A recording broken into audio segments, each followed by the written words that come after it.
Jawline surgery is probably the hardest procedure I do to recover from, and that's because it takes a long time to fully heal. It is a very big surgery and it's in the mouth, which makes it affect your day to day life in more ways than in other areas of the face. There are a couple of things inherent to jawline surgery as far as risks go, like any other, and one is bleeding. We make incisions inside the mouth when I do jawline surgery and nothing external, but there are some blood vessels inside that can be damaged, especially back in the back towards the mandibular angle.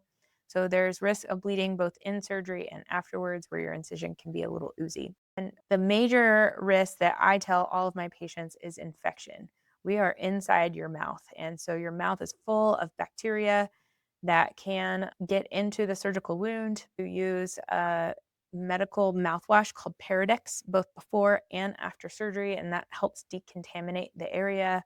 I also have you on some fairly strong antibiotics afterwards that cover all the bacteria in your mouth. Despite that, if you do have any sort of dental issues afterwards, like a infected tooth, or if you don't take your antibiotics after surgery, you can get an infection.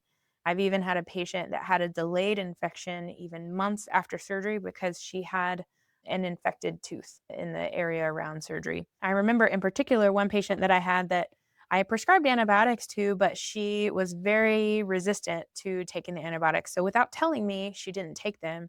And a few weeks after surgery, she showed up with an infection with fluid and pus coming through the skin here. And so I had to actually make an incision and drain that fluid and place some packing, and it took a long time for her to heal. As long as you're taking all of your antibiotics and following your instructions, the incidence of infection is still rare considering how many of these procedures I do and how few patients I see with infections.